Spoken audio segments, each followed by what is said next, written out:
Apple's latest iOS beta gives you more control over the always-on display? Let's talk about it.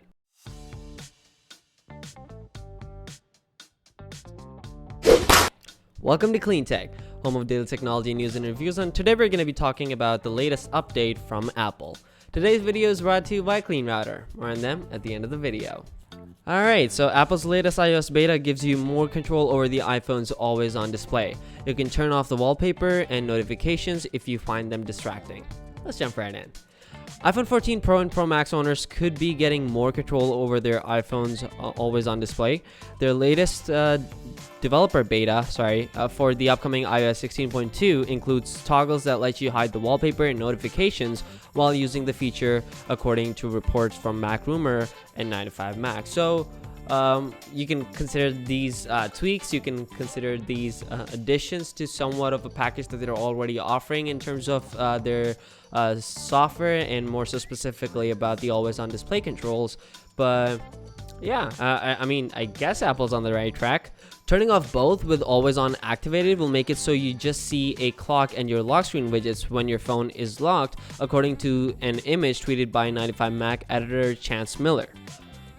On the currently shipping version of iOS, it's all or nothing. You can have the always on display that'll show a wallpaper and notifications, or you can turn it off, leaving your phone's screen blank when it's locked and asleep, the way iPhones always have worked. So at this point, you can, like the article says, one or the other.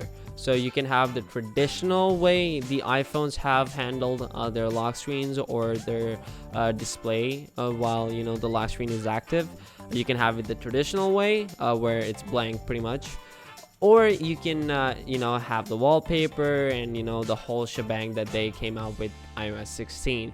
There's no middle ground here. You can't really customize all that bit just yet. This update ought to change that, hopefully. We actually have a tweet from Chance Miller. Looks nice, but I'll stick with the fun and colorful option. So, that's his preference. Since its launch, the iPhone 14 Pro's always-on display has struck some as a little odd. While there are surely some people that enjoy having their wallpaper always glowing at them, with accurate colors that is, despite the dimmed appearance, a lot of reviewers found it to be a bit distracting. We actually have a quote from Anil Patel, who's from The Verge. I would prefer a pixel-style black and white clock to something that sort of looks like my phone is awake all the time. I hope we see some customization options here in the future. So we obviously have both sides of the coin here. Some people like the like the whole out there kind of look with the new update that just came out, the wallpaper and colors and everything, whilst others, they prefer something very minimal. So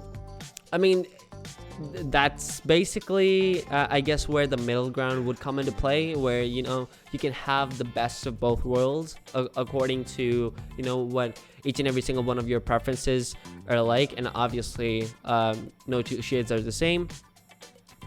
Some people like it simple, some people like it over the top, and basically what Android is capable of doing right now and has been capable of doing for the last couple of years.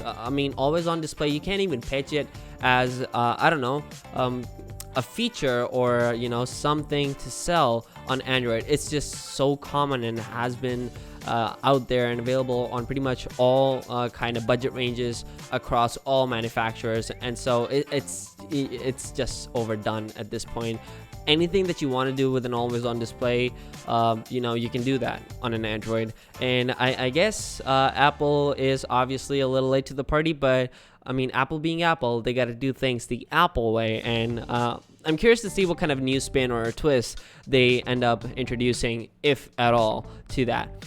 It seems like Apple's heard the feedback and is working on making that a reality through it, though it is worth noting that a feature showing up in a beta isn't 100% confirmation that it'll ship in the final OS. Fingers crossed that it does though, and that the next feature on Apple's to-do list is an option to switch the tap/long press behavior for apps in the dynamic island. Dynamic island by itself is something that can also be replicated on Androids, because we got OLEDs now, those completely 1-to-1 or infinite contrast ratios on the blacks or the dark levels. And so because of that, because OLED is so common on Androids, it's just dynamic islands and having those ported over onto Android is just like an app away, really. And Apple has always been the one to innovate out of all the tech companies. They like to do things differently, their own way, if you will. And this is a part of beta, this news, and not necessarily a confirmation that it is going to make the final cut or the final release of the update that's going to come out. But it just might. And quite honestly, Apple, if you're watching this, give the people what they want. Give them more control. Give them the ability to customize. I would appreciate it. I'm not an Apple user, but if I were an Apple user and I, rocked an iPhone pretty much all day, every day for years on end, I would like to see at least the ability to customize, the look and feel of it according to how I want it. But yeah, that's just my thoughts on it. Let me know yours down in the comment section below. Clean Router is the only router you will ever need because it allows parents to easily manage all the devices in their homes and stop internet pornography. It's simple and easy to use, doesn't slow down the internet, and allows you to block pornography, gambling, and anything else that you don't want your kids to see using the 7-layer IntelliFilter. Logs all activities per device. It also allows you to put time restrictions, get email reports, and gives you the ability to block content by keywords and even filters YouTube. Check them out in the description box down below. Thank you so much for watching, and you have a great day.